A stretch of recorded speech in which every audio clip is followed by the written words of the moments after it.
Eu não ouço. Oi, gente. Boa noite a todos, todas e todes. Bem-vindos ao Mais Ainda. Nosso tema de hoje é escuta de crianças e adolescentes em tempos de pandemia. Errei o título.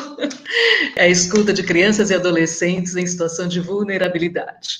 Queria começar agradecendo os nossos parceiros, a Livraria da Tarde e a Rádio Cultura de Curitiba, e agradecer as presenças da Madalena, Ana Raquel, a Michele Borges, que também faz a curadoria do projeto comigo esse ano.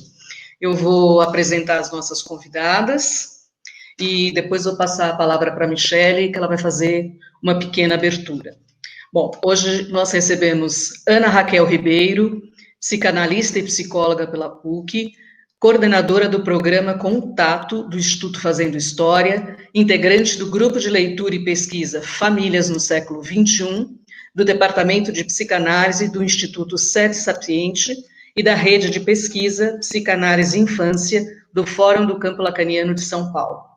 Madalena Becker Lima, que participa de Curitiba, psicanalista, mestre em psicologia clínica pela Universidade Federal do Paraná, membro praticante da APC, coordenadora do Ambulatório de Psicanálise e Pesquisa, inscrito no Ambulatório SUS do Hospital Evangélico Mackenzie, supervisora no Serviço de Escuta Psicanalítica no Instituto para Crianças em Risco Social São Zygmunt Felinski, fundadora da plataforma Psi-Social. A Madalena ela realiza trabalho voluntário na clínica social desde 1998. Michele Borges, psicanalista, membro do Fórum do Campo Lacaniano de São Paulo, participante da rede de pesquisa Psicanálise e Infância, do Fórum do Campo Lacaniano de São Paulo, psicóloga pela Uninove, mestranda em Psicologia Social no Núcleo de Psicanálise e Sociedade da PUC de São Paulo. Atua em atendimento clínico e institucional em serviço de acolhimento para crianças e adolescentes. Voluntária no cursinho popular do Núcleo de Consciência Negra na USP, com a roda de conversa, espaço de fala e escuta litoral. Bom, vou passar primeiro para a Michele Borges e depois a gente começa. Boa noite, Mi. Boa noite a todos, a todas, peraí, deixa eu colocar o meu fone aqui.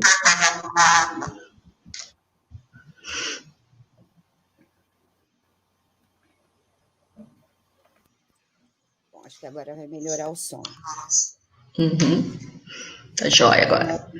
É um prazer estar aqui mais uma vez, né? Agora, hoje não só na organização, mas também para falar um pouco desse tema que me é tão caro, e a gente pensou muito numa abertura, já que a gente está falando de escuta de crianças e adolescentes em situação de vulnerabilidade, de dedicar, inclusive, esse encontro ao João Pedro e aos Joãos Pedros que a gente tem a cada dia. Ele não viu que eu estava com a roupa da escola? Pergunta feita por Marcos Vinícius, a mãe, pouco antes de morrer, sem socorro, após ser atingido por disparos policiais.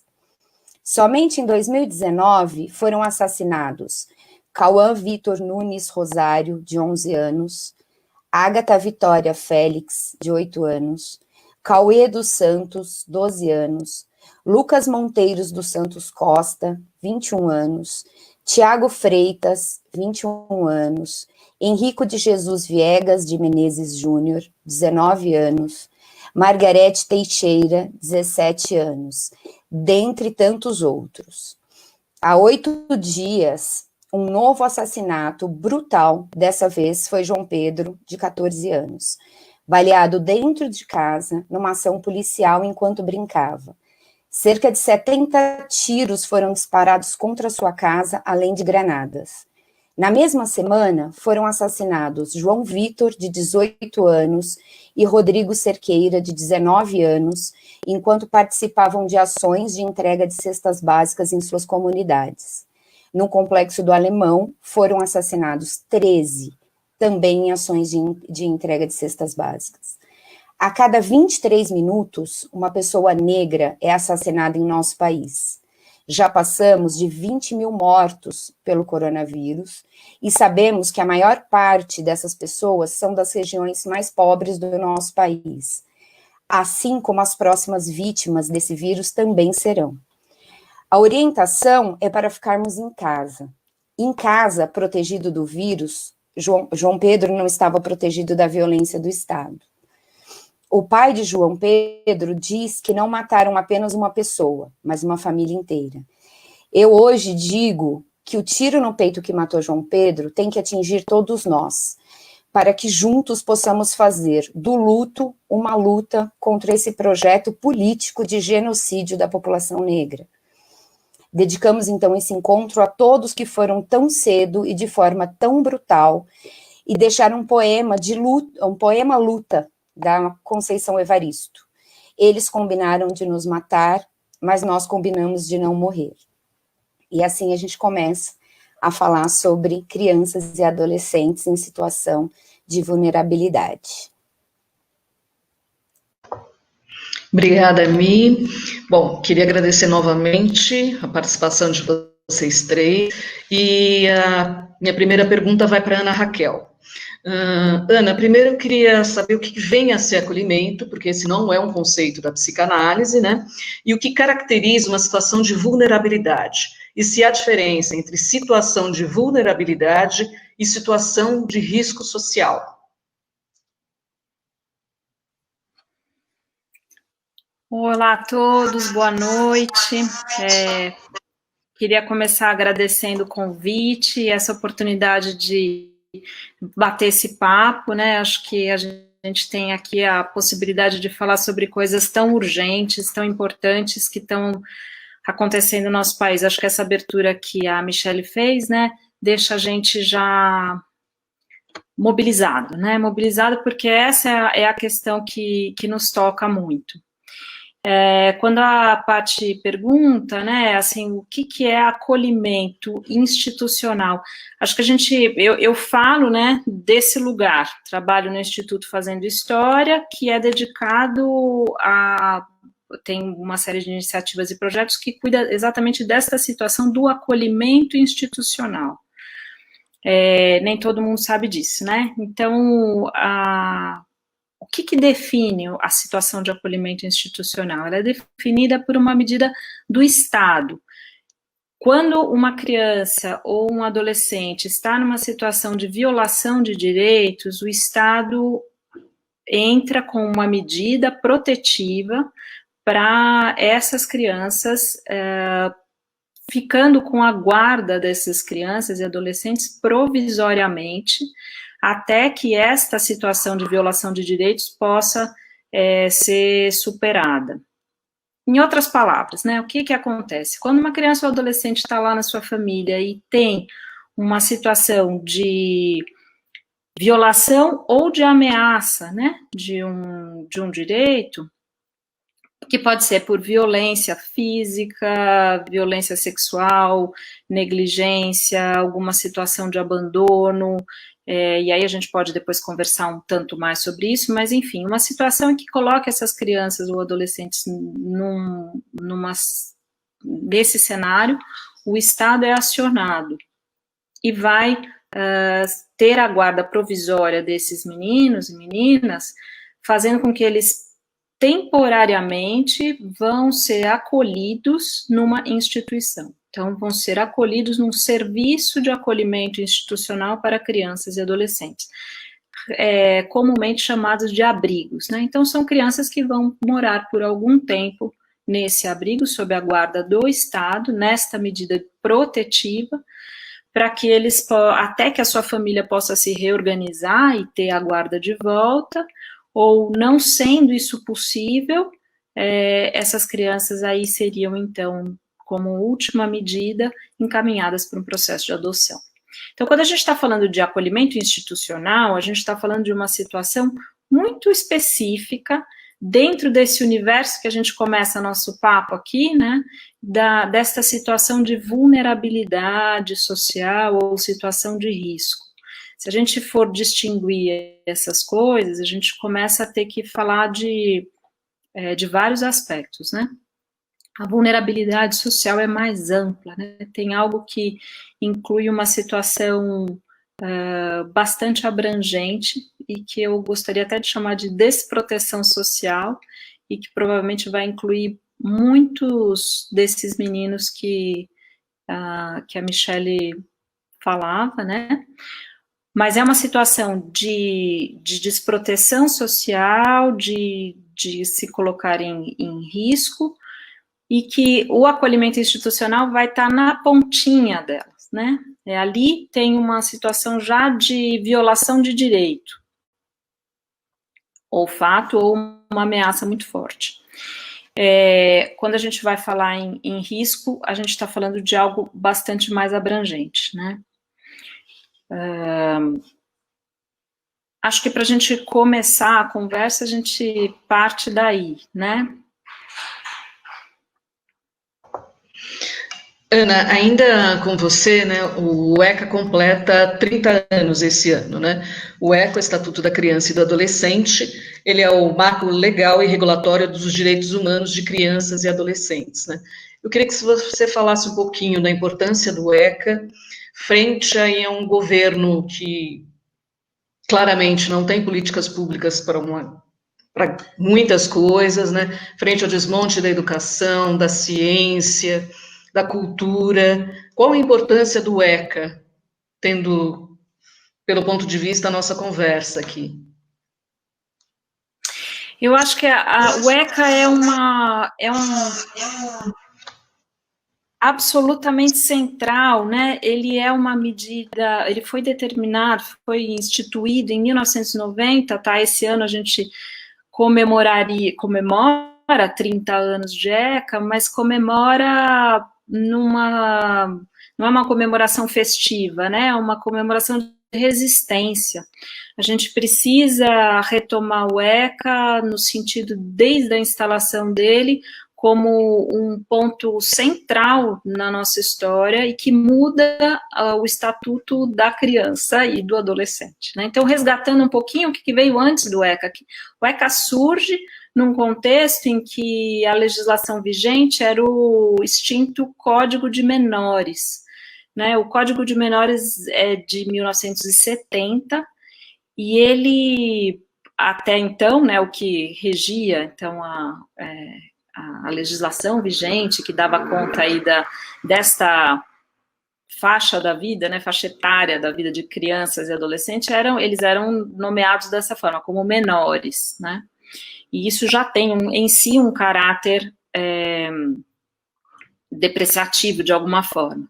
O mais importante é lembrar, por que eu estou resgatando isso? E eu acho que é bastante importante a gente falar do Código de Menores, porque ele instituiu uma situação chamada do menor em situação irregular.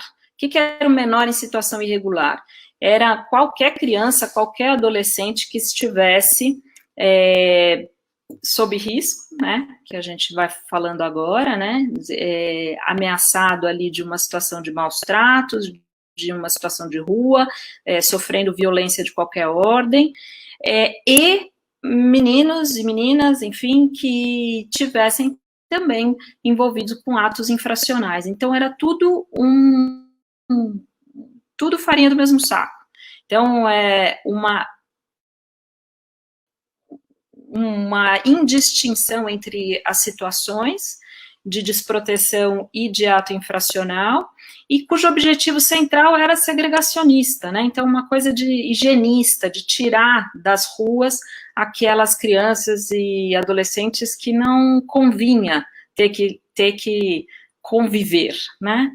Então, nessa medida de afastamento social e de privação de liberdade, meninos que estivessem ali vítimas de situações familiares ou de desproteção mesmo, ou que aqueles que tivessem eventualmente cometido atos infracionais, eram todos levados para o mesmo destino.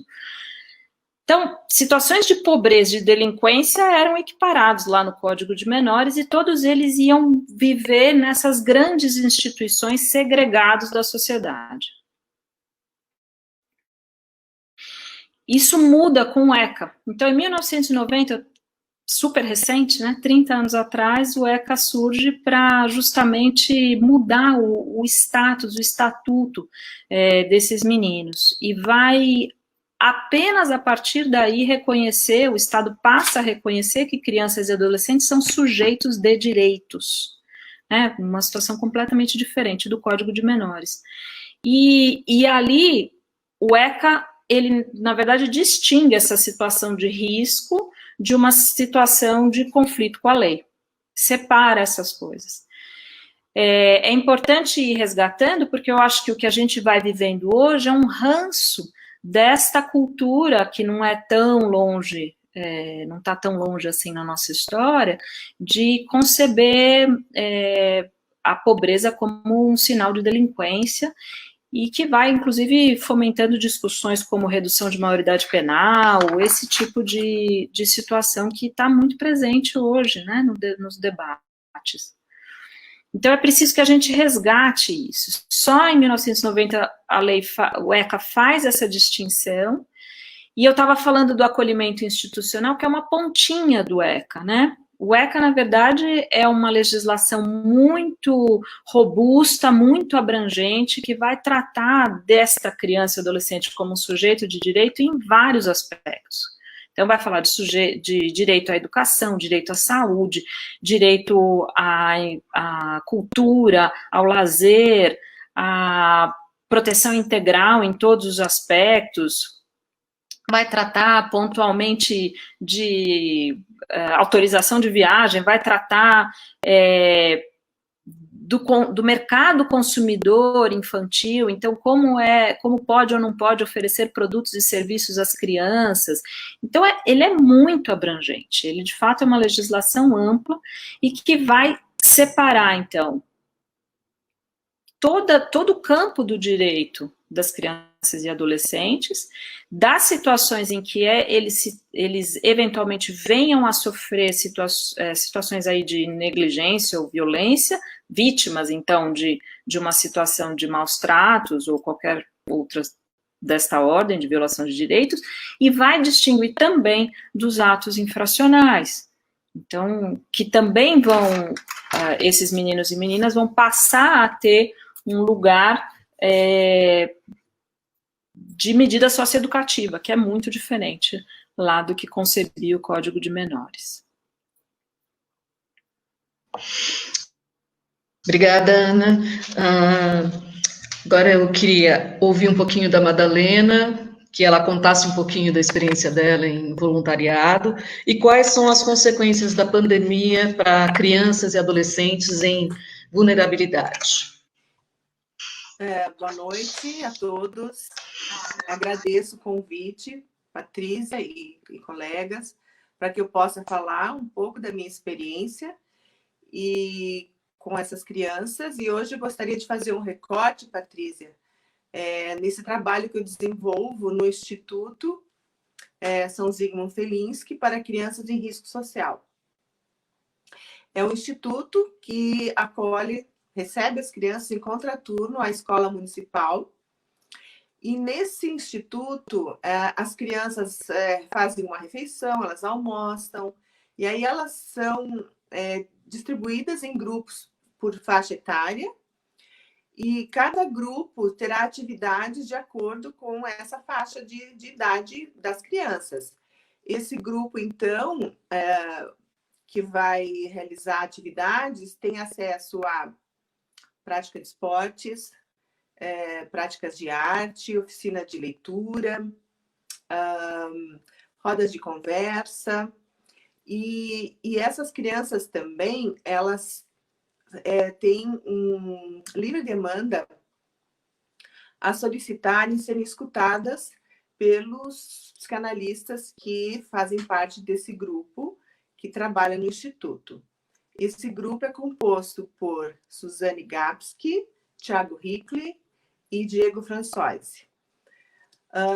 Nós iniciamos esse trabalho por demanda da diretora, que é uma freira ligada a uma congregação católica, mas que ela separa os campos, ela respeita o nosso trabalho, ela respeita os limites do trabalho das educadoras, e ela procura evitar essa possível incidência do culto religioso. Então, ela respeita bastante o trabalho dos componentes desses grupos.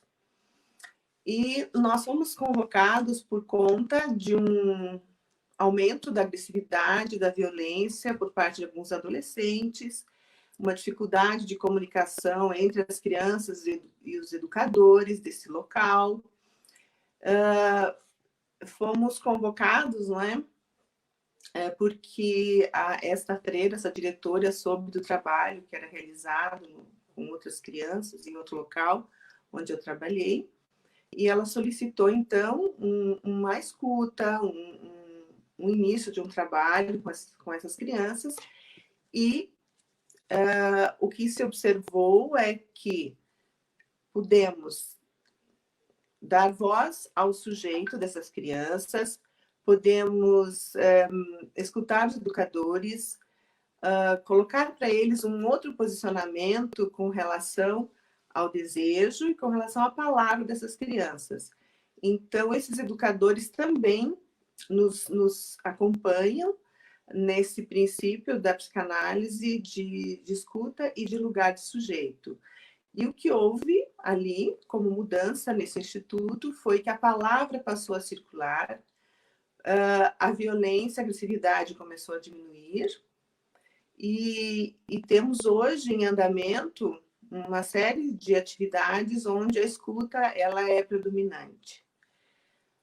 Por que essas crianças são consideradas em risco social? O que seria o risco social? São crianças que muitas vezes são retiradas das suas famílias e a guarda é transferida para outros familiares ou então para famílias temporárias. Crianças em que estariam na comunidade, né, que sairiam da escola num turno do dia, iriam para a comunidade, estariam muito suscetíveis ao assédio de traficantes das comunidades ao redor e assédio, enfim, da criminalidade.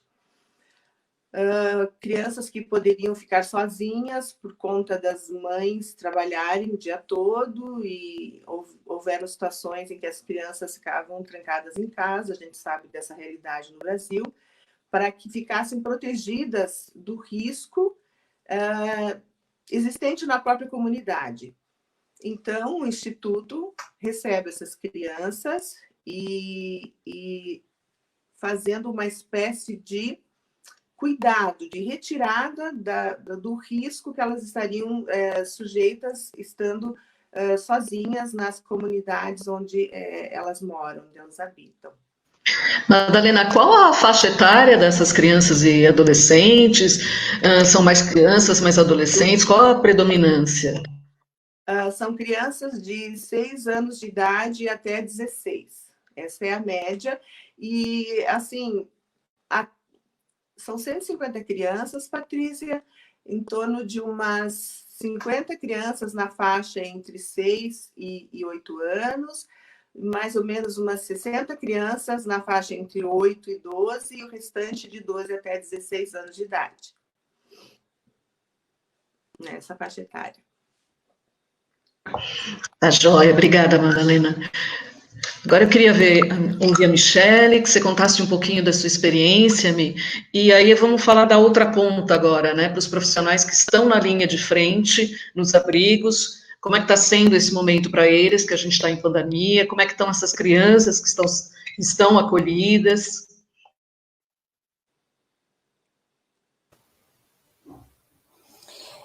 Eu acho que é bem importante a gente colocar, né, até você começou aí falando da diferença, né, da criança em risco e da criança em vulnerabilidade. Acho que também é bom a gente marcar isso, que assim, o acolhimento não necessariamente é só pelo fato da criança estar em vulnerabilidade. A gente tem hoje, sobretudo nas áreas periféricas, inúmeras famílias que estão em situação de vulnerabilidade, o que não significa exatamente um risco. Né, a questão vem com a violação dos direitos, com o risco, com as violências, enfim, com tudo isso que a Ana já colocou, né. Eu acho muito bonito quando a Ana diz, né, que é uma comemoração de 30 anos, mas que é uma comemoração que não é festiva, que é de resistência. Sempre que eu vou pensar sobre isso, sobre o ECA, e sobre o risco que o ECA está correndo, sobretudo no novo governo, eu me lembro de uma frase de uma das músicas do Racionais, que ele diz assim, 27 anos, 27 anos superando a expectativa, né, porque 27 anos um jovem negro na periferia, ele já passou todas as expectativas de vida dele. O ECA é a mesma coisa, né, assim, a gente está vendo hoje, é uma resistência mesmo estar com 30 anos, e a gente precisa lutar muito para que ele continue, porque senão daqui a pouco a gente corre o risco, sim, de ter extinto. Esse ano, especificamente, eu não estou trabalhando diretamente nos acolhimentos. O ano passado, grande parte do ano passado, eu fiquei nas instituições mesmo. Eu sigo com o trabalho agora de atendimento dessas crianças no consultório, né, da escuta clínica. Mas eu tenho ainda muito contato com os acolhimentos, até por estarem atendendo as crianças de lá. Então, assim, esse é um momento que está bem difícil, assim, acho que para todas as áreas, para todos os profissionais que a gente chama aí que estão na linha de frente, mas, sobretudo, quando você pensa que não pode, a gente precisa evitar aglomeração, e aí a gente tem entre 10 e 15 crianças, de acordo com a especificação de cada acolhimento. Então, se for uma casa-lar, 10 crianças, se for um abrigo, uma média de 15. Isso já é uma aglomeração. Além disso, tem a troca de turno dos profissionais, né, que já é um outro desafio aí, essa entrada e saída. Houveram algumas situações até mais extremas, assim, né, a gente está com uma nova diretriz que foi pensada emergencialmente para esse momento, onde, entre outras coisas, uma das coisas que prevê é que as crianças podem ser levadas para a casa dos educadores. Então, um dos acolhimentos que eu tenho contato, eles fizeram ali uma escala, dividiram as crianças entre esses profissionais, até porque metade do quadro desse acolhimento estavam em profissionais que estão em grupo de risco, então não poderia trabalhar, e não tinha mais como continuar com o atendimento, com a prestação de serviço só com metade do quadro.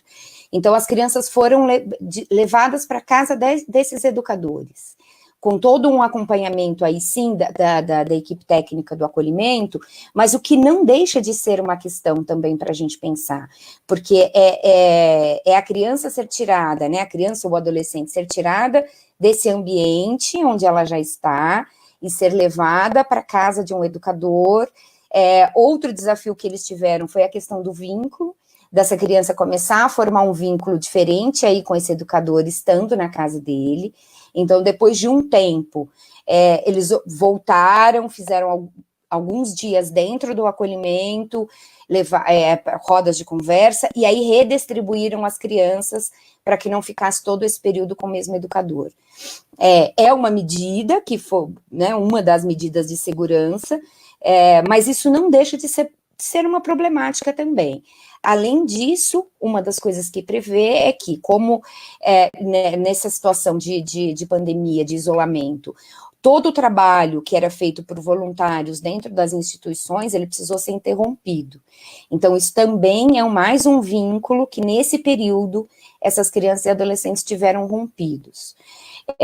Uma outra coisa que possibilitou essa nova diretriz acelerar alguns processos, o que também tem uma série de questões que a gente pode pensar, porque acelerar um processo de aproximação de adoção significa que essa criança vai para casa dessa família substituta que estava em aproximação, antes do período que ela iria se a gente estivesse em situações normais.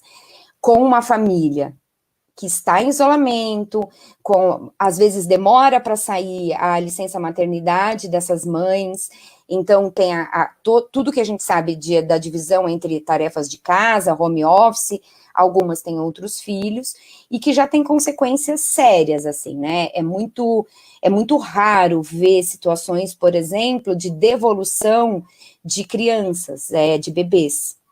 E a gente já tem notícias, por exemplo, de uma situação em que foi acelerada a convivência de um bebê de 9 meses aproximadamente, e a mãe com a criança, o filho que ela já tinha de 4 anos, mais as atividades de home office, as atividades da casa, e uma criança que está em adaptação numa casa nova. E essa mãe não deu conta, então ela interrompe o processo. Isso é muito raro nesta idade. Em outras idades a gente tem, né, com mais frequência até do que a gente gostaria. Outro desafio que está sendo para as equipes técnicas os adolescentes, né, segurar vários adolescentes em casa, eles estão sem aula, a maior parte das instituições não tem acesso à internet, sobretudo as que ainda são geridas pelos municípios, que não têm contrato de concessão com outras instituições, elas não têm acesso à internet, então essas crianças, elas estão com os educadores buscando o material na escola, tentando conter aí, mas a gente sabe que isso vai ter tem um déficit muito grande entre essa criança estar estudando e fazer esse trabalho dentro da instituição, além do desafio de contê-los dentro dessas instituições e muitas vezes sem ter muito o que fazer, né? Sem os voluntários, com poucos recursos, são muitas situações assim que as equipes técnicas têm que enfrentar nesse momento, para além do risco, do medo, da angústia, que todos eles estão, inclusive essas crianças, né? Obrigada, Mi. Eu vou insistir agora nesses dois significantes, né? Risco e vulnerabilidade. E aí eu vou dirigir a pergunta a vocês três ou a quem se sentir mais à vontade para responder. Então, voltando aos significantes risco e vulnerabilidade, será que eles não remetem ou atuam a serviço de um duplo confinamento dos corpos da infância pobre, corpos esses que ficam restritos a um espaço que lhes é determinado, o abrigo, e da subjetividade, que com a insígnia do risco e da vulnerabilidade é capturada e impedida de exercer essa potência? Bom, deixo aberto aí para quem quiser pensar junto essa questão. Acho que a gente pode bater uma bola e pensar junto, sim, Paty. Acho que tem outros significantes que vão compondo nessa história, né? Acho que a Michelle falou um pouco, né? Nem toda vulnerabilidade coloca uma criança ou um adolescente em risco. Acho que isso que a gente vai chamando de vulnerabilidade é um guarda-chuva maior. Eu insisto em que a gente pudesse pensar, também um pouco a partir da sua pergunta, né, a vulnerabilidade de alguma forma coloca muito num sujeito ali, a desproteção social de alguma maneira contextualiza um pouco mais em que cenário social essa vulnerabilidade se daria. Porque também a gente pode pensar que a vulnerabilidade, a gente, enquanto psicanalista, pode ir se aproximando de uma ideia do desamparo, que é da ordem do humano, né? Talvez vulneráveis estejamos todos nós, em alguma medida, né? A existência humana é vulnerável. Mas a vulnerabilidade social, no que a gente usa esse termo, ela de fato está atrelada a uma desproteção social, a uma ausência ali de condições de sobrevida e sobrevivência. E aí sim, em alguns casos, remetendo as pessoas, as famílias, as crianças, os adolescentes, a situações aí de risco. Então eu acho que não é muito simples a gente descontextualizar dessa desproteção social em que todas essas famílias, tantas famílias, crianças e adolescentes são lançados. Na mesma medida, se a gente pensar, né, que eles estão em risco em algumas situações, também a gente vai podendo puxar a questão que lança eles em risco, de alguma forma também todo ato infracional, que muitas vezes é posto no mesmo saco, né, vamos dizendo assim, atos infracionais também já decorrem de uma situação de desproteção em muitas vezes, né, em que contexto se deu tudo isso? Então é preciso que a gente separe essas coisas, né, acho que a gente tem mesmo um exercício importantíssimo para olhar a partir de um outro lugar, entendendo que está tudo dentro de um contexto maior de desproteção. Acho que fiquei pensando essas coisas. Madalena, Michele.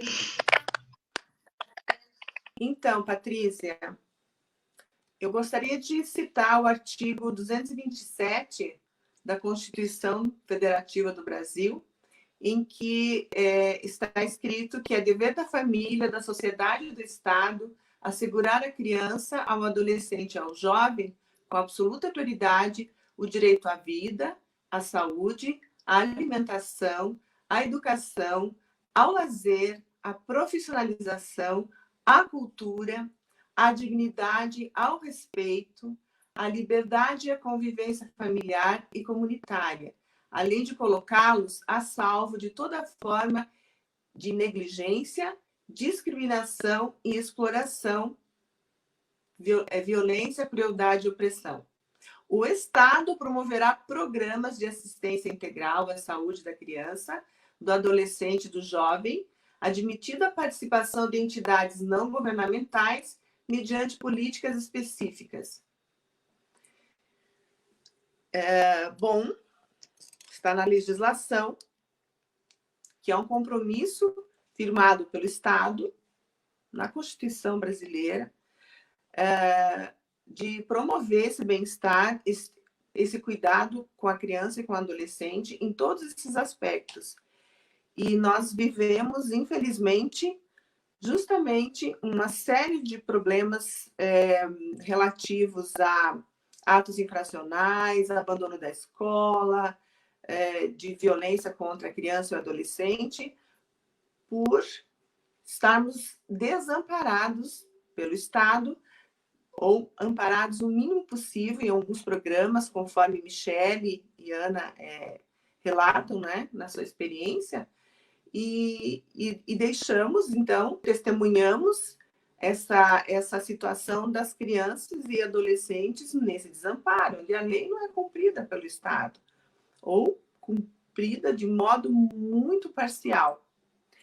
E obviamente, que nessa falta dessa assistência que a criança e o adolescente têm direito, acontecem falhas, acontecem situações que vão derivar em toda uma série de consequências.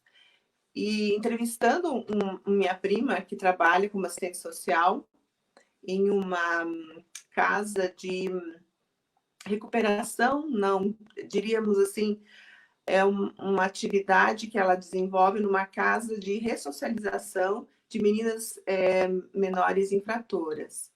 E conversando com ela, ela me diz dos resultados dos estudos e pesquisas, do trabalho de longa data, onde a falha se inicia no âmbito familiar, com o enfraquecimento da instituição familiar, famílias desmembradas, famílias onde a criança não conhece o pai, muitas vezes sofre esse abandono, não é? Cuidado apenas pela mãe ou por avós, e esse enfraquecimento institucional entra numa escala, numa sequência da família para a escola, do Estado, que vai derivar numa falta de pertença dessa criança. Ela começa a desenvolver problemas na escola, e que a leva ao abandono da escola. Ela entra num espaço de invisibilidade e vai ganhar visibilidade quando ela encontra grupos infratores, ou grupos nas comunidades ou nas ruas, grupos em que a pertença se dá através do uso de entorpecentes e outras substâncias, e aí ela começa a praticar atos de infração, e aí ela ganhará visibilidade desse modo. E aí ela entrará em medidas socioeducativas, em casas lares, não é? Aqui em Curitiba, e temos esse programa, enfim, eu não sei qual é a abrangência desse programa em São Paulo ou no Rio de Janeiro, mas a criança passa da invisibilidade, por ela estar no desamparo desse enfraquecimento dessas instituições, e ela acaba por ganhar visibilidade desse modo, no âmbito de correção, de socioeducação.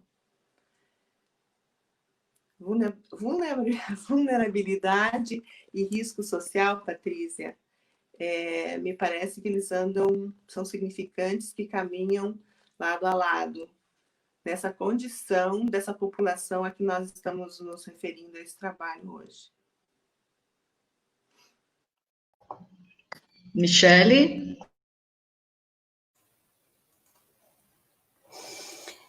Eu acho que, assim, os significantes, de fato, eles podem caminhar, sim, lado a lado, mas eu gosto sempre de fazer uma ressalva nisso, porque a gente sabe que existem crianças que estão em situação de risco e elas não estão em vulnerabilidade social.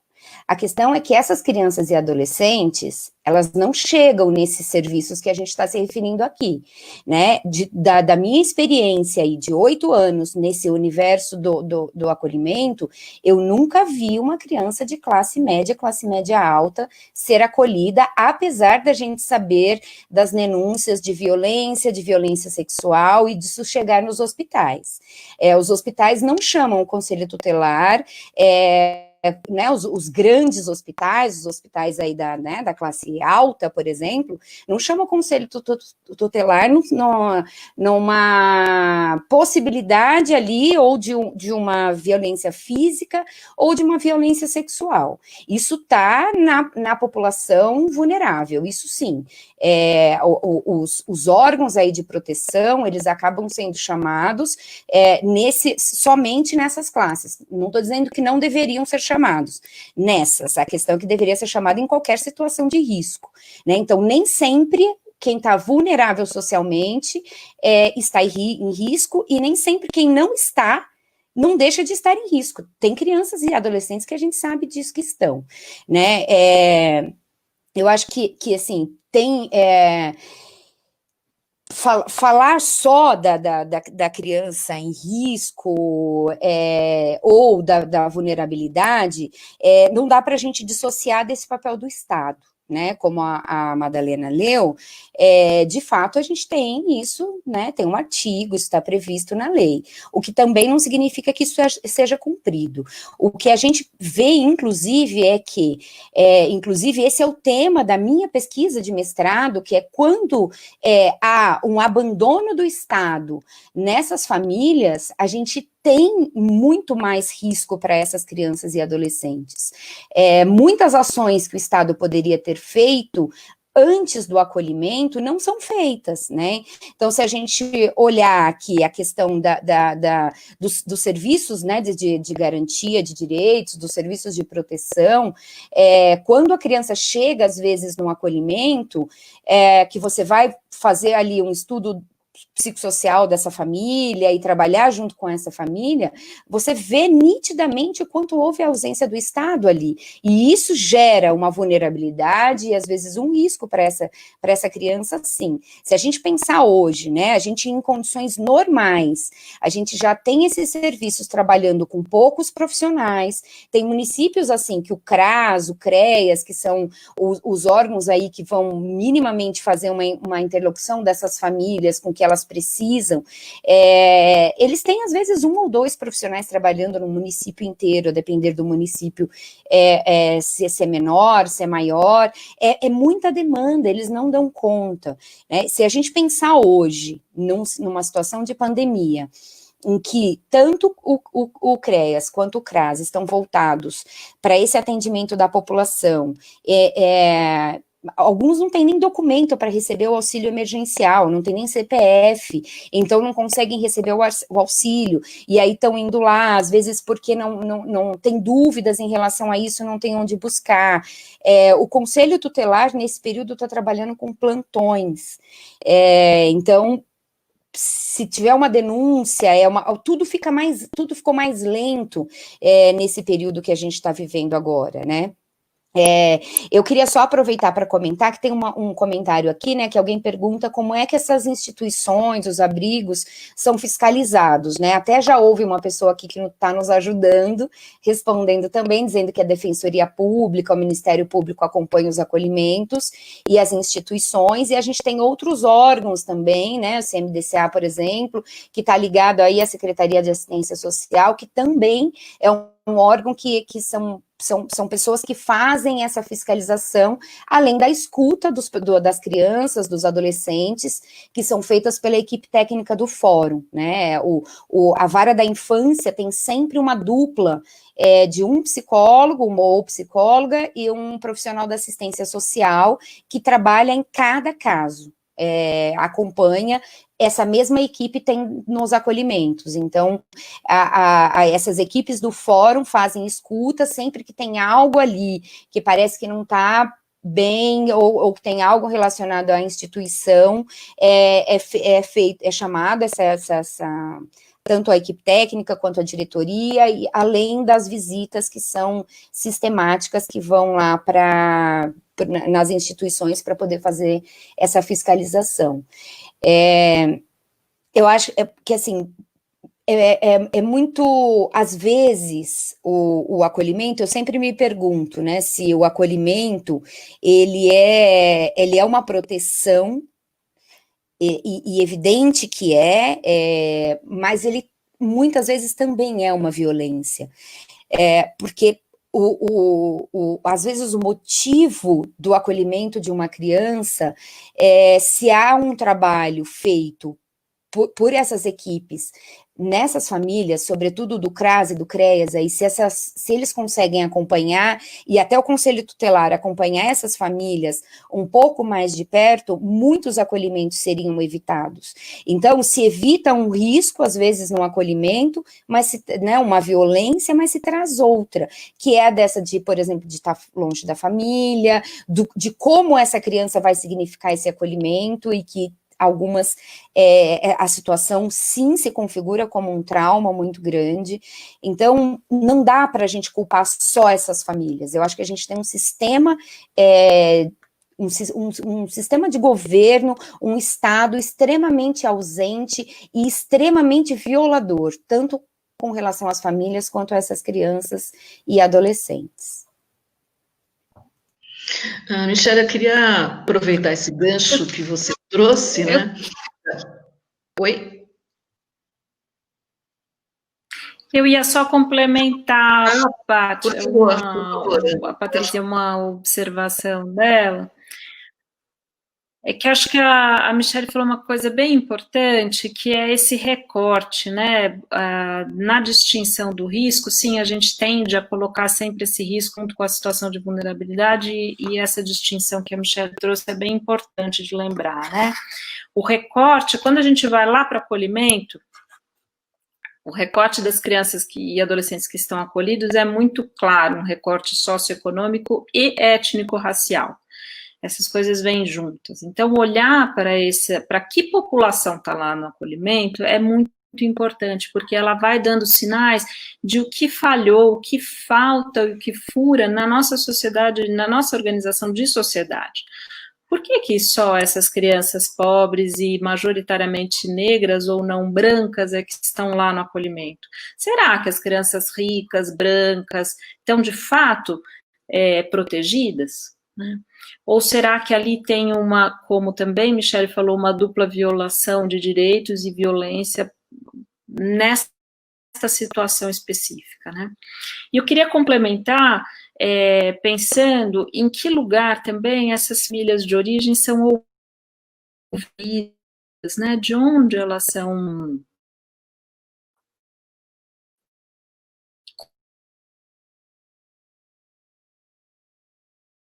famílias,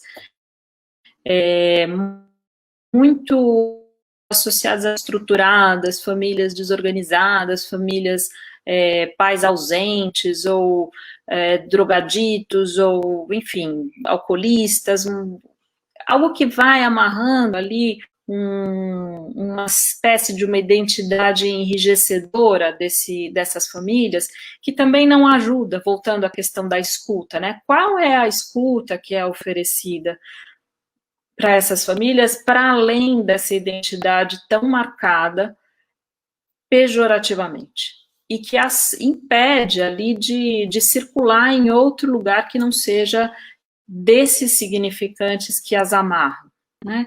E junto com elas das próprias crianças e adolescentes que estão nesse contexto. Então a escuta é importante que a gente possa fazer furo, né? Furo nessas identidades tão enrijecidas. Super obrigada, Iana. Pegando o gancho agora que a Michelle trouxe, né, que é a violência do Estado, e também é o título do artigo dela, de um livro que está no Prelo, né, que é o Tática, Estratégia e Política da Psicanálise. Então, eu perguntaria primeiro para a Michelle, mas gostaria de ouvir vocês duas também. Como sustentar a ética da psicanálise diante da violência do Estado? Bom, é uma pergunta bem difícil de responder, né?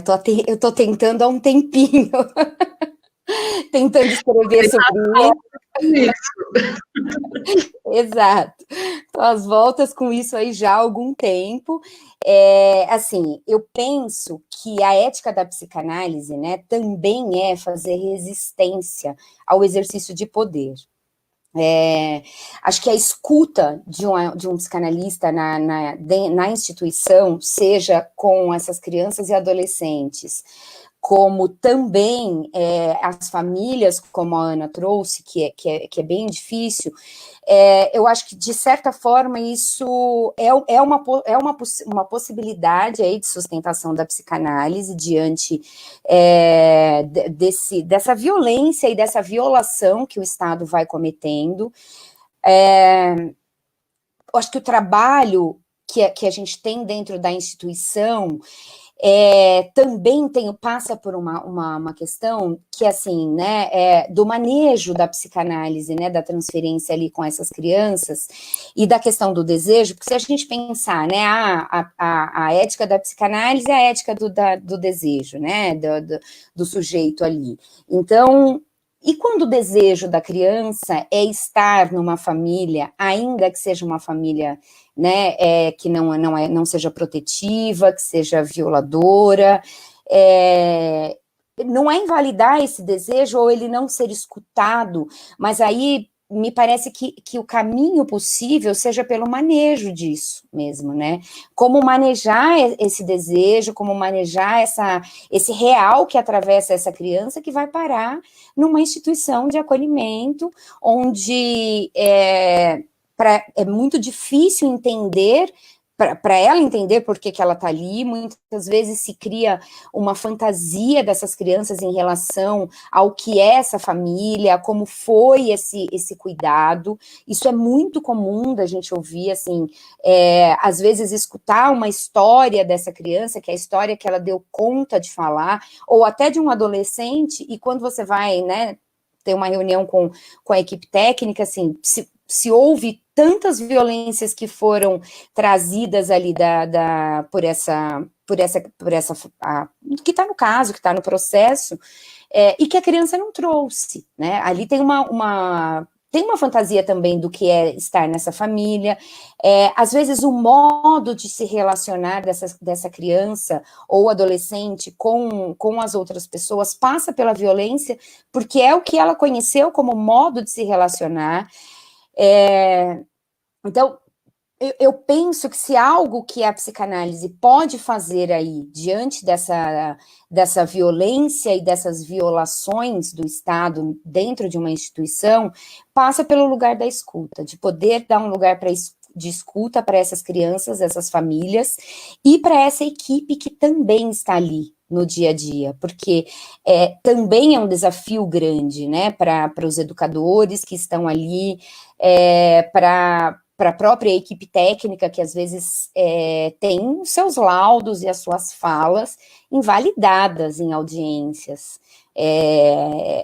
Então, eu fico pensando assim, né, da minha última experiência em instituição, o quanto foi difícil, de fato, sustentar, e quando eu saí, eu me questionava, né, eu sustentei ou eu não sustentei a psicanálise? Essa foi uma questão que ficou para mim, mas penso que não fazer parte aí de uma engrenagem, né, uma pequena parte de uma engrenagem maior de violação, já é muita coisa. Poder falar desse assunto, poder discutir isso, trazer isso para a discussão, poder pensar, escrever, eu penso que todas essas são formas de sustentar a psicanálise na instituição.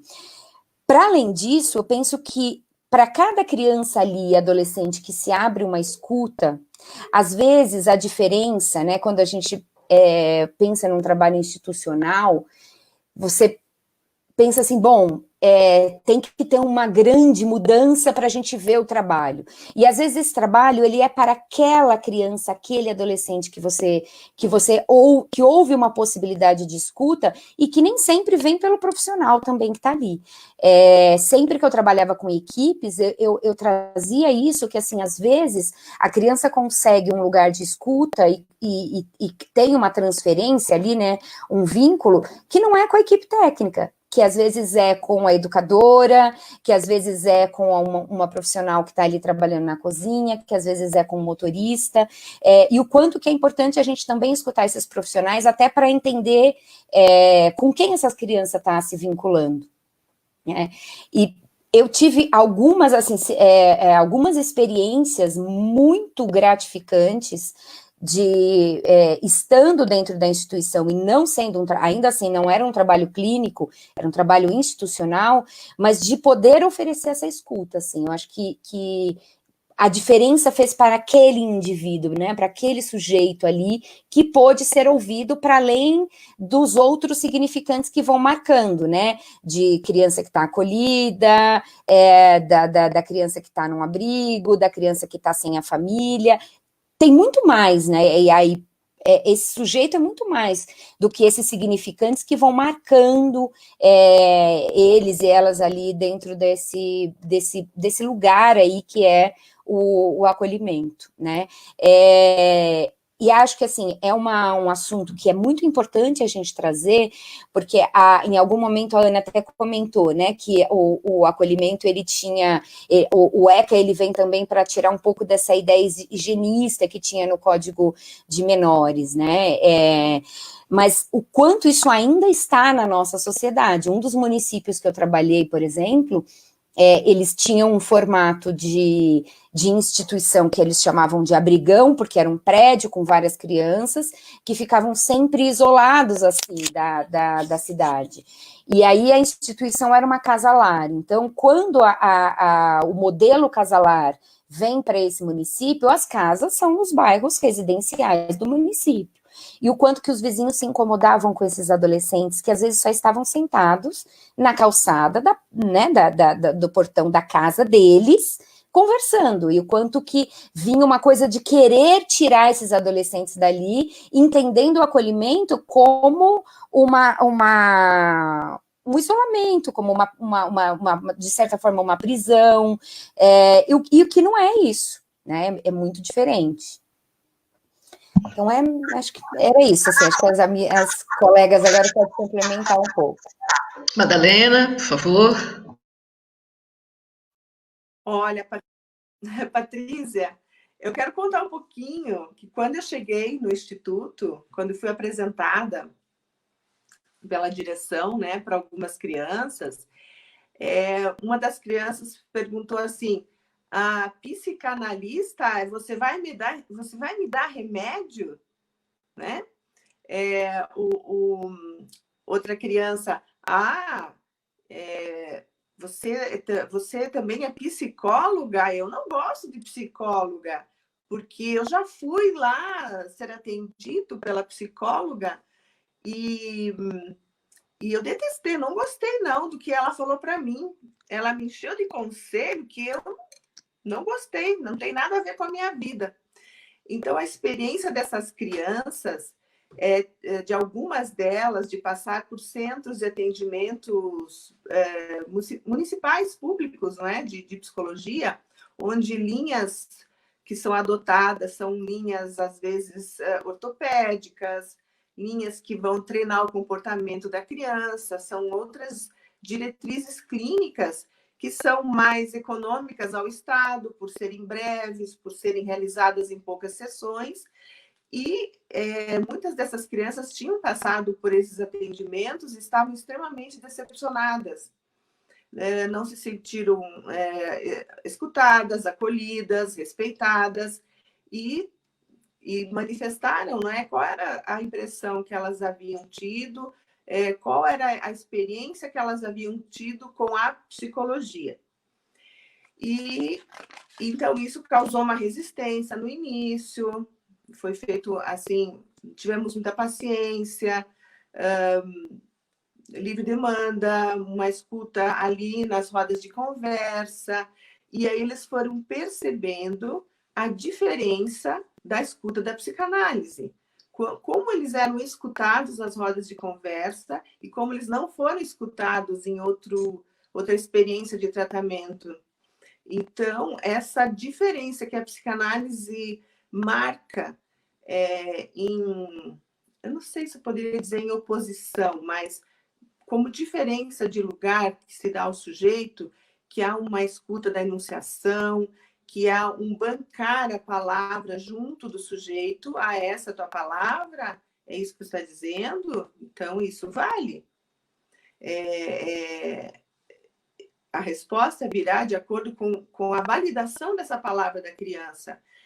Então, a diferença que nós podemos estabelecer nesses espaços, para além das fronteiras do consultório, é de marca de uma escuta ética, que considera o sujeito verdadeiramente, que não vai enchê-lo de conselhos e nem vai provocar ali um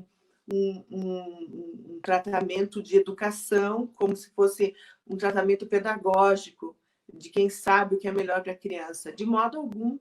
E as crianças percebem essa diferença, os educadores do Instituto também perceberam essa diferença, e isso fez uma mudança, fez uma inscrição importante no cotidiano da instituição. Ótimo. Ana, por favor. Eu acho que a ética da psicanálise vai estar presente à medida, assim, que a gente puder dar voz a esse sujeito, a esta criança e adolescente sujeito, né? Como a partir deste lugar, e sim, no lugar do desejo. Acho que é isso que a gente precisa abrir espaços, não só para criança e para adolescente, mas para todos os envolvidos nesse contexto. Fiquei aqui pensando em alguns exemplos, né, das coisas que eu vivo cotidianamente lá no Instituto Fazendo História, à frente de um programa, do programa Contato. A gente tem 60 profissionais voluntários que atendem em seus consultórios crianças, adolescentes, famílias que estão nesse contexto, né, do acolhimento institucional. Então, são inúmeras as histórias que a gente vive, e dentro do formato que a gente propõe esse tipo de trabalho, a gente está profundamente implicado em dar voz a essas pessoas.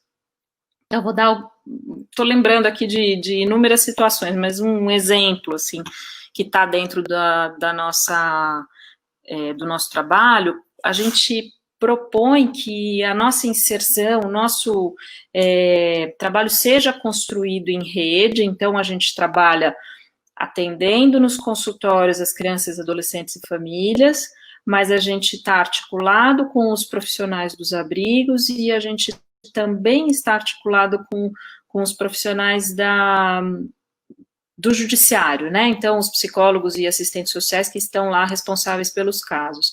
Então, quando, por exemplo, a gente está lá diante de uma situação como uma criança que toda a rede já compreendeu que, vamos supor, a família não vai ter uma condição de reaver a guarda, porque não está lá em condição de ser protetivo o suficiente para, enfim, garantir os direitos dessa criança. E, no entanto, esta criança, vamos dizer, aos olhos de todos os profissionais, e aí o judiciário diz, vamos destituir esta família, essa criança será encaminhada para um processo de adoção. Cabe ao analista que está ali ouvindo essa criança de pertinho, dar voz a, por exemplo, dar espaço a que se expresse a voz dela, no sentido de que ela está afetivamente ligada a essa família, ela não está em condições dela adotar outra família. Então não adianta todo mundo achar que já está na hora de fazer um processo de encaminhamento para adoção se a própria criança não está em condições dela adotar outra família. Essa é uma voz que é a escuta analítica que pode reconhecer e que tem a ética de seguir dando lugar, né? Então, a gente precisa se posicionar, por exemplo, diante de uma situação como essa. Porque senão a adoção eventual que seja feita não vai dar certo, né? A gente tem uma responsabilidade sobre isso. Isso por um lado. Por outro lado, qual é o lugar, enfim, dessa família que, ainda que ela não tenha condições de cuidado para essa criança, ela também precisa ser escutada, ela também precisa ser reconhecida naquilo que é o seu desejo, as suas questões, a sua implicação subjetiva, né?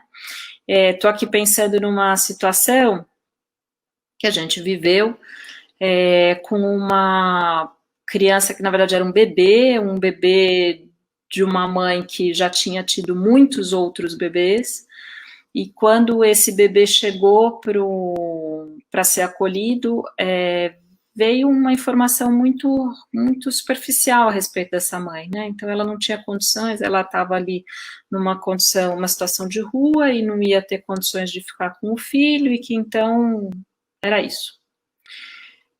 A equipe, nesse momento, vai atrás dessa mãe na rua. Eu estou falando um caso que a gente acompanhou.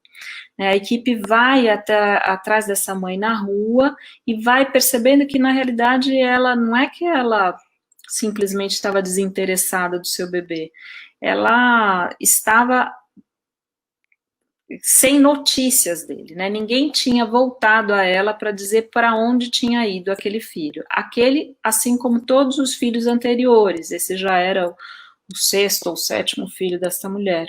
E ninguém dava notícias para ela, né? E ela seguia, vamos dizer assim, produzindo bebês que desapareciam. ela numa maternidade impossível, sem nunca ter notícias do que é que acontecia com seus bebês. Então, é na hora em que alguém vai até ela e produz uma escuta para esta mulher e diz a ela, olha, o seu bebê será encaminhado para uma condição de cuidado. E se você permitir isso e reconhecer isso como uma possibilidade de caminho para o seu filho, é legítimo como mãe, no lugar de mãe.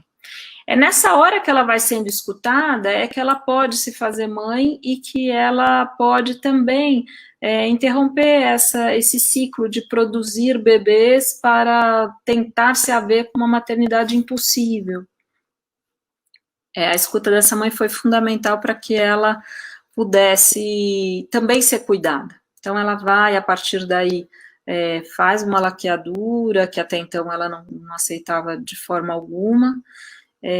Ela deixa uma carta para esse bebê, contando do amor dela pelo bebê, embora ela se reconhecesse sem condições de cuidado, e a gente consegue anexar tudo isso no processo do bebê com uma foto dela.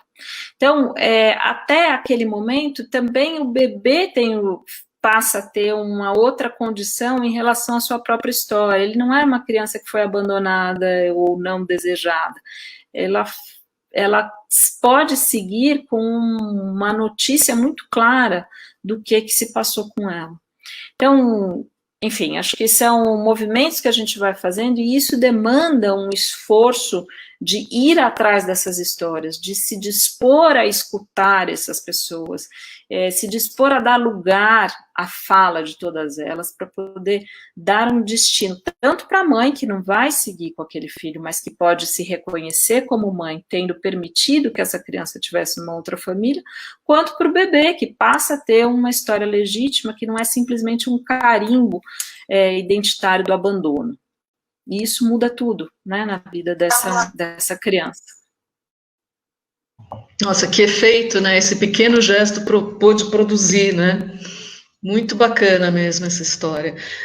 Michele, a gente teria alguma questão aí? A gente segue por aqui. Eu queria só dizer que é super importante isso também que a Ana Raquel trouxe, esse exemplo. Numa dos atendimentos que eu fiz de uma criança recém-chegada, bebezinha também foi, em geral, esses casos, como a Ana trouxe, eles são acolhidos no hospital, né, a mãe não tem mais contato, e ela dizia para o conselheiro tutelar que foi até lá para comunicar que seria mais um filho, e assim, uma mãe extremamente jovem, acho que 22 anos também, de um histórico já de 5 acolhimentos anteriores àquele parto, e ela diz assim: vocês sempre cuidam dos meus bebês, em que momento alguém vai cuidar de mim? Que é um pouco isso que a Ana está dizendo, né? A sensação diante dessa maternidade impossível que há uma tentativa, repetidas vezes, de ficar com ao menos um desses filhos, né? E que é um olhar que não se tem, às vezes, para essa mãe. A Maria, tem um comentário aqui. A Mariana Nascimento, ela vai dizendo da dificuldade, né, dos profissionais de trabalharem, porque tem família que recebe um investimento de atenção, de escuta, mas que não, assim, não tem resultado, né? Ela fala até que é bem comum da gente ouvir isso, que dá nó em pingo d'água, assim, tentando dar conta desse trabalho, e que é muito difícil, é muito angustiante, e que tem muita dificuldade com o conselho tutelar, né, lá. Eu acho que as meninas também podem complementar. Eu acho que, assim, claro que a gente sabe que algumas famílias, ainda que seja dada essa escuta, esse tratamento nesse momento, às vezes isso vem de um histórico de abandono de tantos anos, né? Não é comum que as crianças que estão no acolhimento hoje, os pais já tenham passado em algum momento da vida também pelo acolhimento, enfim, e outras violações aí de anos que às vezes essas famílias vêm, e que de fato é difícil de de conseguir implicar esses sujeitos aí nessa maternidade, nessa paternidade, no cuidado dessa criança e desse adolescente, e em alguns casos, de fato, tem que destituir mesmo, porque essa criança também precisa desse cuidado, e não dá para ela ficar anos no acolhimento esperando essa família se implicar, né? A gente não descarta isso. Claro que quando a gente fala da família, a gente precisa investir nessas pessoas até para conter o acolhimento não ser a única saída e a adoção a única possibilidade depois de entrar lá. Mas a gente sabe da dificuldade, né? Eu acho que a dificuldade que a maior parte dos profissionais trazem do conselho tutelar, eu acho que passa por um... Eu penso assim, pelo menos, né? Eu fico pensando por que tanta dificuldade.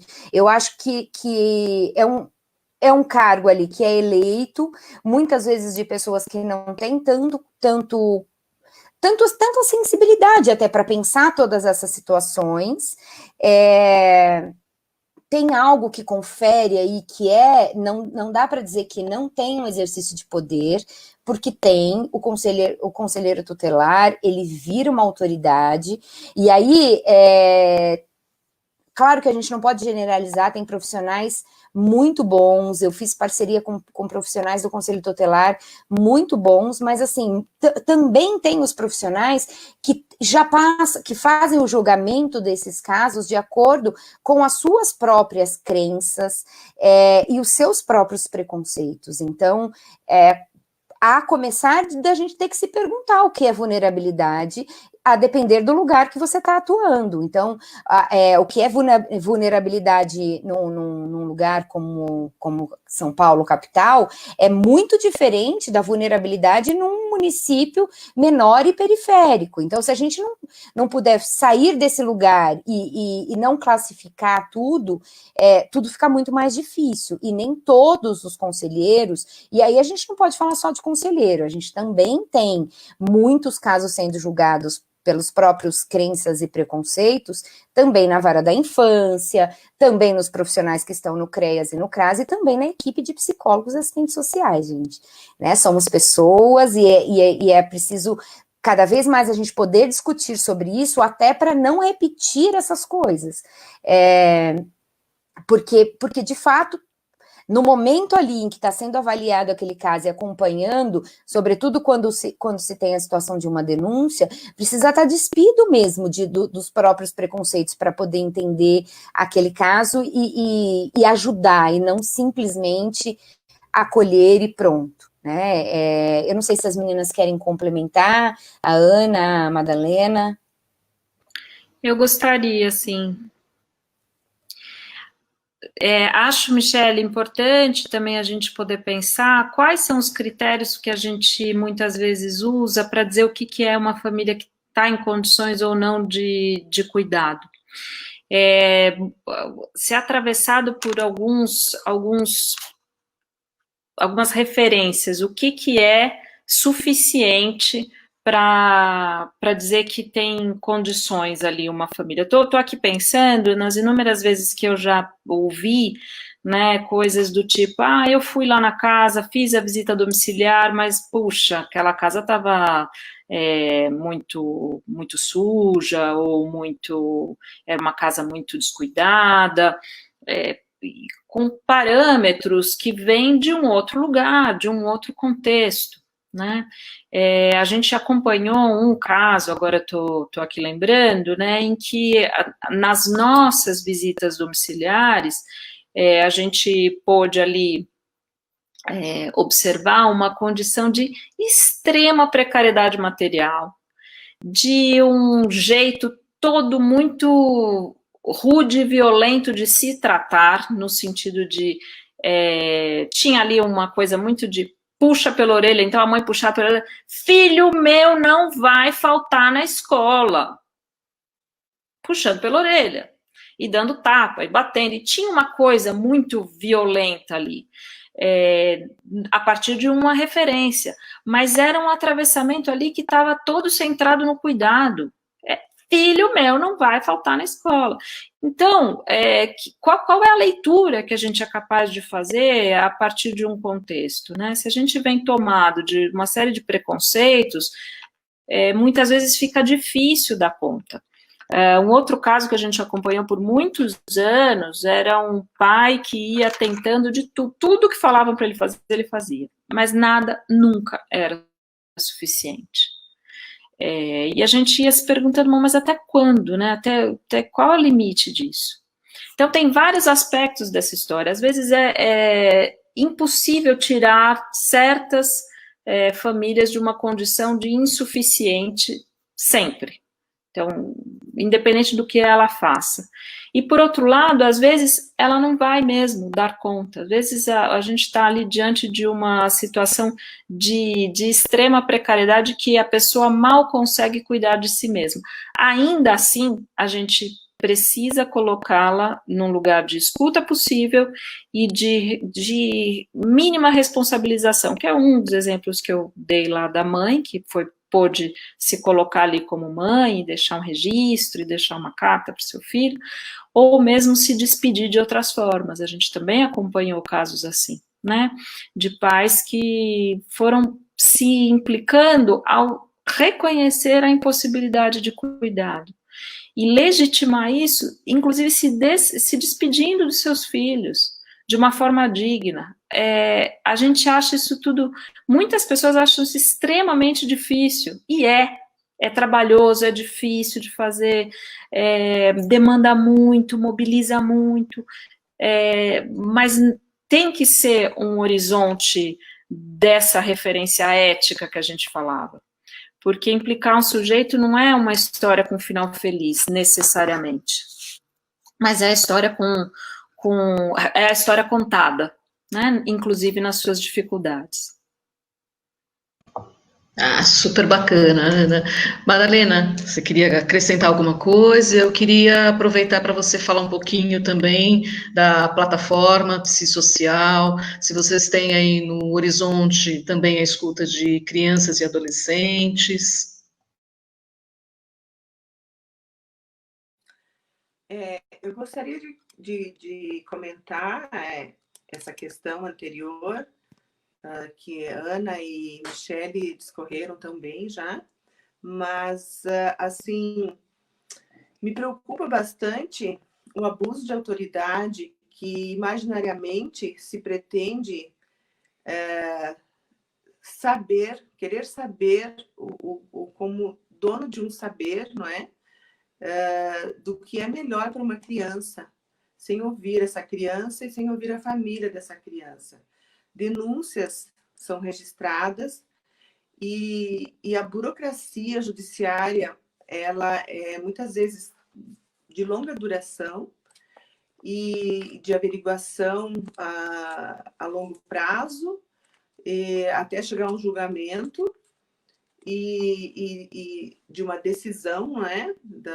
Do resultado do que foi inventariado sobre essa denúncia, e a criança muitas vezes fica num estado suspenso, abrigada, vivendo todas as consequências da separação dos pais, a falta, não é? Que vai se inscrever de um modo traumático para a maioria delas, e para depois de um tempo a denúncia não se confirmar, e aí essa criança vai reencontrar com seus familiares depois desse longo período de afastamento e todas as consequências que derivam disso.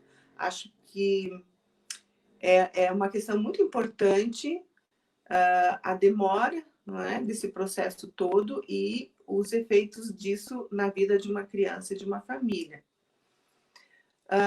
Bom, você me perguntou também sobre o trabalho que nós temos realizado nessa plataforma, que é um projeto social de atendimento social.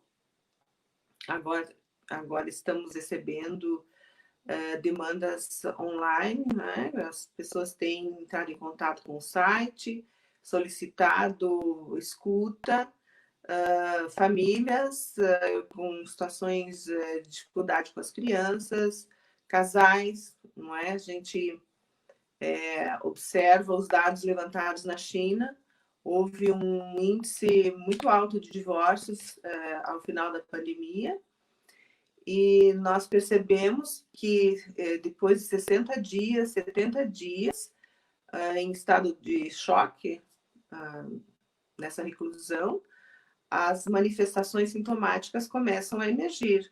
As passagens ao ato, a violência, a agressividade. E o melhor recurso é a palavra, apelar à palavra. Se há um lugar em que alguém pode ser escutado, respeitado, e ele pode começar a diluir a agressividade dele, a diluir o mal-estar em palavras, em possibilidades para esse momento da vida dele, é recomendado, né, Patrícia? Obrigada, Madalena. Bom, meninas, eu acho que nós estamos aqui caminhando para o final. Michele, você queria colocar alguma questão? Se alguém quer fazer alguma consideração final aí? Queria deixar só uma questão para a gente fechar aqui. Fica uma pergunta para vocês. E quem cuida de quem cuida? Que ótima deixa, Patrícia. Queria aproveitar, então, essa sua pergunta, até para contar um pouquinho que a gente, nesse momento em especial, a partir dessa situação mesmo da pandemia, a gente, no Instituto Fazendo História, estruturou um serviço de escuta aos profissionais do acolhimento, chama Roda Aberta. Ele é um espaço livre, né? Então a gente tem uma série de horários durante a semana, os profissionais do acolhimento podem se inscrever e participar de rodas de conversa, e é um espaço dedicado a eles, a esses que cuidam, e a gente oferece, então, esse espaço de escuta para que eles também possam aí ter um lugar de diálogo e de acolhimento para suas questões. Uhum. Michele, Madalena. Que boa notícia, Ana. Eu acho que é super importante.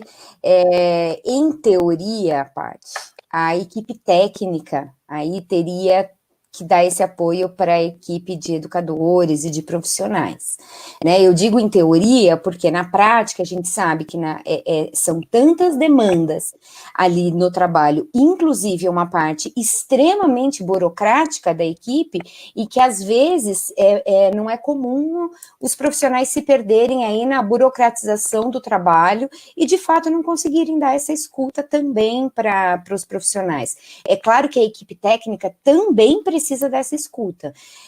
Isso é algo que, infelizmente, a gente não tem, não tem em todos os acolhimentos, não tem tanto acesso.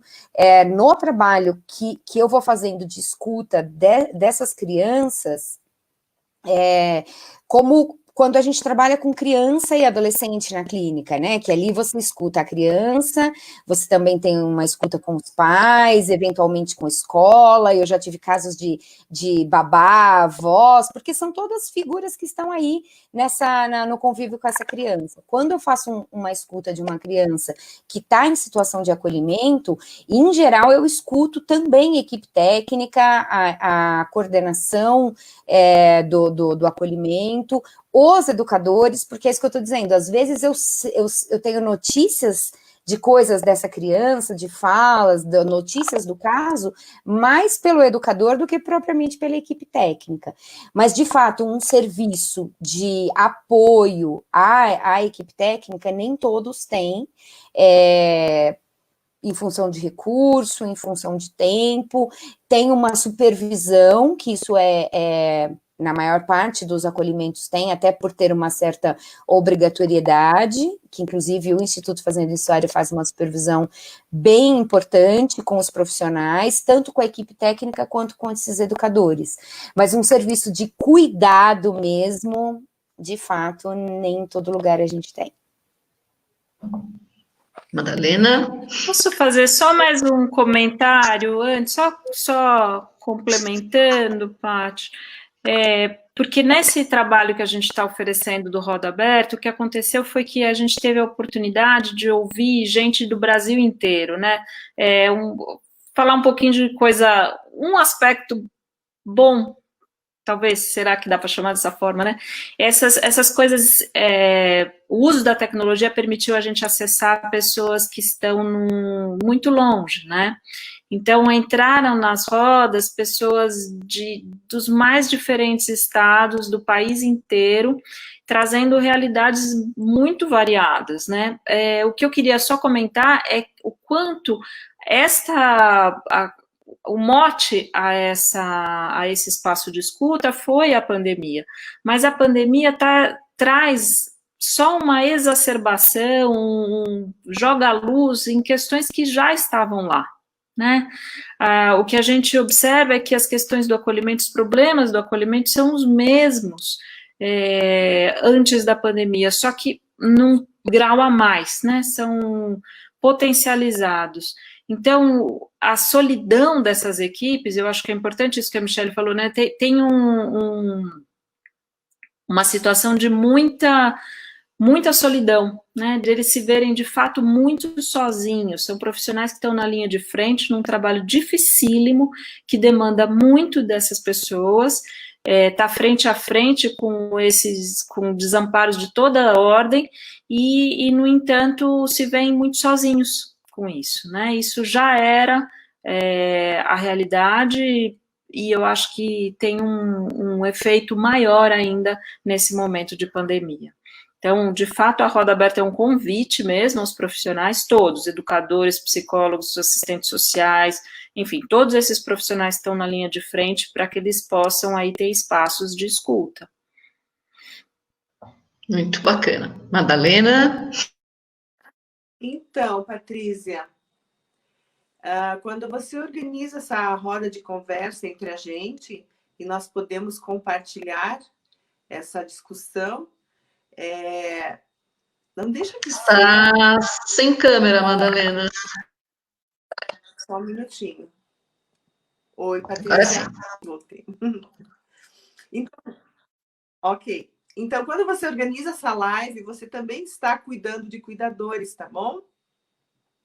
Quero te dizer que quando você faz circular a palavra e organiza essa roda de conversa entre nós três, por exemplo, que estamos trabalhando nesse campo, que é um campo difícil, porque nós testemunhamos situações e histórias bastante dolorosas, ainda mais quando acontece com crianças, não é? Isso toma uma dimensão muito maior.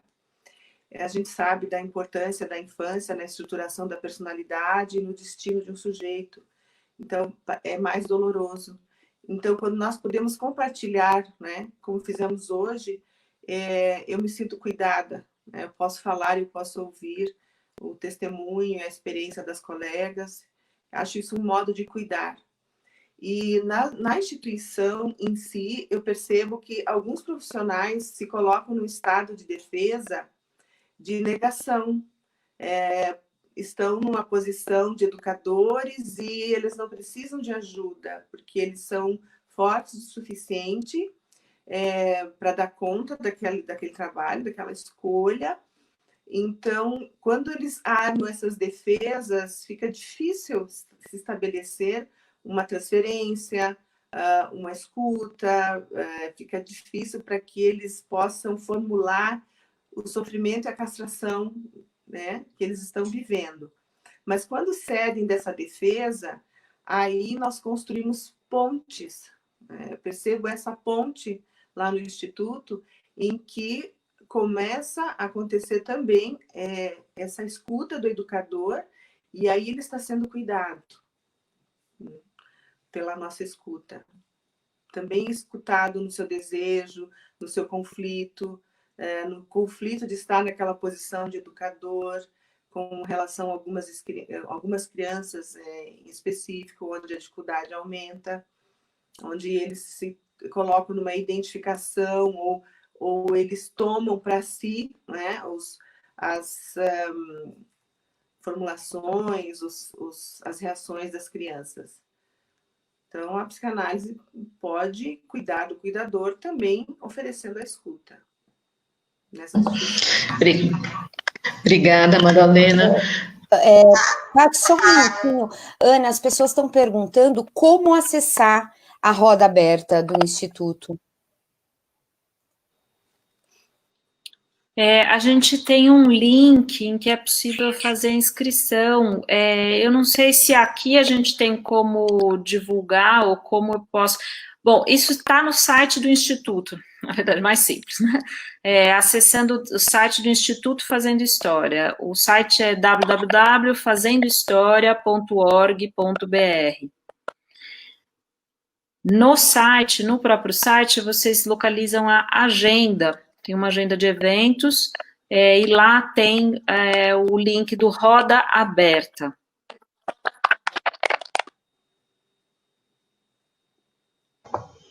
Bom, meninas, eu queria agradecer muito vocês, foi uma delícia escutá-las, aprendi muito de um tema do qual eu não sou muito próxima, né, e queria deixar já um convite para a gente seguir conversando, que realmente foi muito legal essa troca que a gente teve.